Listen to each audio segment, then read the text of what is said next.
nebeský Otče, v mocnom mene Ježiša Krista. Pane, dnes prichádzame pred Tvoj trón, aby sme prosili za naše rodiny a rodinných príslušníkov.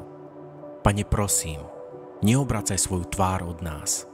Odpusť nám a očisti nás, aby sme mohli prísť pred Tvoj svätý trón. Pán Ježiš, my veríme, že Ty si náš Spasiteľ a že Ty máš naše životy vo svojich rukách. Všetka sláva patrí len Tebe a oslavujeme Tvoje meno. Meno, ktoré je nad každé meno. A aby pri mene Ježiš pokľaklo každé koleno tých, čo sú na nebi, na zemi a aj v podsvetí. A aby každý jazyk vyznával na slávu Boha Otca, Ježiš Kristus je Pán. Pane, prinášame pred Teba naše rodinné vzťahy a putá, ktoré boli zlomené a ktoré chce Satan zničiť. Hospodin, my veríme, že Ty môžeš napraviť všetko podľa svojej vôly. Sú rodiny, kde sa členovia nerozprávajú už roky, lebo sa nedokážu pokoriť. Roztržky a hádky, ktoré rozbijajú rodiny a ktoré prináša Satan. Ja karhám každého démona, ktorý toto prináša do rodín v mene Ježiša Krista.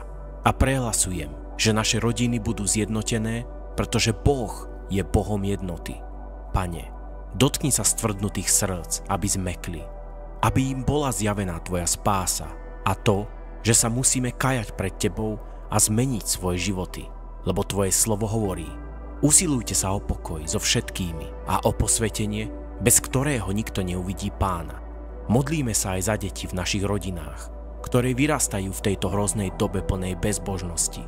Ty si ten, kto zničil Sodomu a Gomoru, Pane, pretože tam bolo toľko hriechu, že im už nebolo pomoci. Pane, prosíme ťa, aby si rovnako zničil akékoľvek semienka, ktoré reprezentujú životný štýl a zmýšľanie Sodomy a Gomory, ktoré boli do detí zasadené tým, čo všetko vidia a počujú. Modlíme sa, že do nich bude zasadené semienko Tvojho evanjelia. Pán Ježiš, zjavím svoju pravdu, aby si mohli správne vybrať. Ty si vo svojom slove povedal: nechajte deti a nebráňte im prichádzať ku mne, lebo takým patrí nebeské kráľovstvo.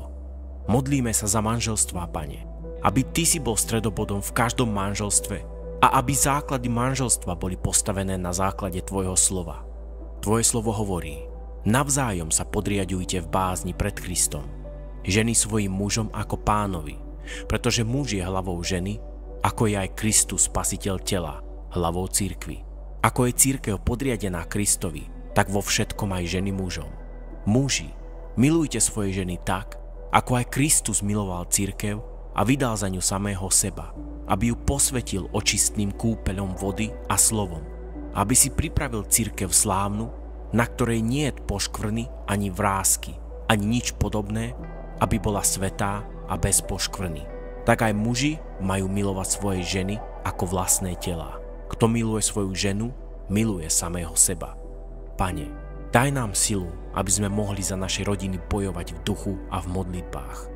Bože, nech sa deje Tvoja vôľa a nie tá naša. V mocnom mene Ježiša Krista. Amen. Milí priatelia, aby sme mohli aj naďalej šíriť Božie slovo, podporte nás tým, že sa pripojíte k tomuto kanálu odberom. Boh vám žehnaj v mene nášho Pána Ježiša Krista.